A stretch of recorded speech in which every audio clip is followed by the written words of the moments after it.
আল্লাহ পাক রব্বুল আলামিন সাথে সাথে কবরে আযাবের ফেরেশতাকে পাঠিয়ে দিবেন। ওই আযাবের ফেরেশতা এসে জাহান্নামের সাথে সুড়ঙ্গ রাস্তা করে দেবে। ওই ব্যক্তির কবরে আযাব শুরু হয়ে যাবে। কেমন আযাব হবে আল্লাহ রাসূল জানিয়ে দিয়েছেন। ওই ব্যক্তির কবরে আযাব হতে থাকবে, একটা জাহান্নামের একটা সাপ এসে ওই ব্যক্তিকে সবল দিতে থাকবে। এমন করে কিতাবের মধ্যে বলা আছে, এক সবলে 70 গজ মাটির নিচে চলে যাবে।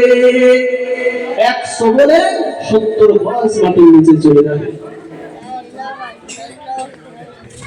এমন করে আল্লাহ পাকের আযাবের ফেরেশতারা এসে ওই বান্দাকে এমন করে লোহাটা গরম করে, এমন করে জিলজিলা দিয়ে দেবে, এমন করে মারতে থাকবে, চোখগুলো তুলতে থাকবে, ঘেন্নটা ফাটাতে থাকবে। এমন করে ওই ব্যক্তির কবরে কাল কিয়ামত পর্যন্ত ওই ব্যক্তির কবরে আযাব চলতে থাকবে। ওই ব্যক্তির কবরে আযাব চলতে থাকবে। যে আল্লাহর কথা মানে না, রাসূলের হুকুমকে মানে না, তার কবরে চলতে থাকবে। এই পৃথিবীর জমিনে আমাদেরকে পরিবর্তন হতে হবে। পৃথিবীর জমিনে আমাদেরকে পরিবর্তন হতে হবে। যেখানে আল্লাহ আল্লাহ রাসূলের কথাবার্তা হয়, যেখানে আল্লাহর বন্ধুদের কথাবার্তা হয়, সেই মাজলিসে বসতে হবে। আমাদেরকে জানতে হবে, আর জানা মাত্রই আমল করতে হবে। যদি আমরা আমল করতে পারি, আমরা নাজাত পেয়ে যাব। এই আমরা এখানে আজকে বসেছি, কিতাবের মধ্যে বর্ণনা আছে, কোনো ব্যক্তি যদি এই মাজলিসে বসে একবার সুবহানাল্লাহ বলে, আবার আল্লাহ খুশি হয়ে তার জন্য জান্নাতের মধ্যে একটা গ্লাস লাগিয়ে দেন। যদি বলুন সুবহানাল্লাহ। এই মাজলিসে বসে যদি কেউ খুশি হয়ে একবার আল্লাহু আকবার বলে ডাক দেয়, আবার আল্লাহ বলছেন ওই বান্দার জন্য আমি আমার জান্নাতে একটা প্রাসাদ বানিয়ে দিই, একটা ঘর বানিয়ে দিই। যদি বলুন সুবহানাল্লাহ। সেই মাজলিসে বসেছি। আল্লাহ রাসূল বলছেন এই মাজলিসের বড় সম্মান। পৃথিবীর জমিনে এমন দুটো জায়গা আছে, যেই জায়গা হলো জান্নাতের বাগান। পৃথিবীর জমিনে এমন দুটো জায়গা আছে, যে জায়গা হলো জান্নাতের বাগান। এই জান্নাতের বাগানে তোমরা বসবে এবং জান্নাতের শান্তিটা তোমরা নেবে। যদি বলুন সুবহানাল্লাহ। সাহাবীরা জিজ্ঞাসা করলেন, ইয়া রাসূলুল্লাহ, ইয়া হাবিবাল্লাহ, এই জান্নাতের বাগানটা কেমন করে? জান্নাতের বাগান দুনিয়াতে কিভাবে আসে?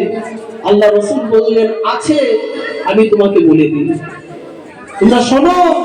ওই সময় আল্লাহ রাসূল বলতে লাগলেন, আল্লাহ রাসূল ওই সময় হাদিস বর্ণনা করলেন, মা বাইনা বাইতি মিনবারি রাউসাতিন মিন রিয়াদিল জান্নাত। পৃথিবীর জমিনে এক নম্বর জান্নাতের বাগান হলো আমি রাসূলুল্লাহ আমার রওজায়ে আকদাস থেকে নিয়ে মদিনার মসজিদ নববী শরীফ পর্যন্ত যে ফাঁকা জায়গাটা আছে, যে ফাঁকাটা জায়গাটা আছে, এই জায়গাটা হলো পৃথিবীর জমিনে এক নম্বর জান্নাতের বাগান। আরো জোরে বলুন সুবহানাল্লাহ। আল্লাহ পাকের হাজী বান্দারা যারা হজে যায়, এই জায়গাটা গিয়ে বাবা ফাঁকা পায় না। আল্লাহ পাকের হাজী বান্দারা যারা হজে যায়, এই জায়গাটা আল্লাহ রাসূলের রওজা থেকে নিয়ে এমন করে মদিনার মসজিদ নববী শরীফ পর্যন্ত এই জায়গাটা পুরোটাই হলো জান্নাতের বাগান। জোরে বলুন সুবহানাল্লাহ। হাজিরা সর্বসময় ভিড় হয়ে থাকে। একদল ওঠে আর একদল গিয়ে আবার ঝাঁপিয়ে বসে, একদল ওঠে আবার একদলকে ঝাঁপিয়ে বসে। আল্লাহ রাসূলের সাহাবারা জিজ্ঞাসা করলেন, ইয়া রাসূলুল্লাহ, পৃথিবীর জমিনে দ্বিতীয় নম্বর জান্নাতের বাগান কোথায়? একটা তো শুনলাম আপনার মসজিদ থেকে নিয়ে আপনার রওজায়ে আকদাস পর্যন্ত, সবুজ গম্বুজ পর্যন্ত কোনো জান্নাতের বাগান। দ্বিতীয় নম্বর জান্নাতের বাগান কোথায়? ওই সময় আল্লাহ রাসূল বলেছিল, তোমরা শোনো। ওই সময় আল্লাহ রাসূল জানিয়ে দিয়েছিলেন, আমার সাহাবারা, আমি রাসূলুল্লাহ জানিয়ে দিই, পৃথিবীর জমিনে যেখানে কোনায়, যেখানে গ্রামে, যেখানে প্যান্ডেলের নিচে, যেখানেই বসে বসে কিছু মানুষ জড়ো হয়ে একজনের মাইকে আমি রাসূলুল্লাহ আমার কথা বলতে থাকে, আল্লাহ পাকের কথাবার্তা বলতে থাকে, এবং মানুষটা চেয়ে চেয়ে তার মুখের দিকে তাকিয়ে তাকিয়ে শোনে। ওই জায়গাটা দুনিয়ার কোনো সাধারণ জায়গা থাকে না। আমার আল্লাহ রাব্বুল আলামিন ওই জায়গাটা পরিবর্তন করে দিয়ে ওই জায়গাটা আমার আল্লাহ পৃথিবীর জমিনে দ্বিতীয় নম্বর জান্নাতের বাগান বানিয়ে দেন। যদি বলুন সুবহানাল্লাহ। তাহলে আল্লাহ রাসূলের হাদিস মোতাবেক আমরা এখন জান্নাতের বাগানে বসে আছি। আল্লাহ রাসূলের হাদিস, প্রথম জান্নাত হলো মদিনার মসজিদ থেকে নিয়ে এমন করে আল্লাহ রাসূলের সবুজ নীল গম্বুজ পর্যন্ত, এক নম্বর। দ্বিতীয় নম্বর, যেখানে আল্লাহ রাসূলের কথাবার্তা হয়, যেখানে কিছু মানুষ কান পেতে শোনে, সুবহানাল্লাহ আলহামদুলিল্লাহ পড়তে থাকে, ওই জায়গাটাই হলো জান্নাতের বাগান। জুড়ে বলুন সুবহানাল্লাহ। এই জান্নাতের বাগানে আমরা বসে আছি। আমাদের জীবনকে পরিবর্তন করতে হবে, আমাদের জীবনকে সাজিয়ে নিতে হবে, গুছিয়ে নিতে হবে।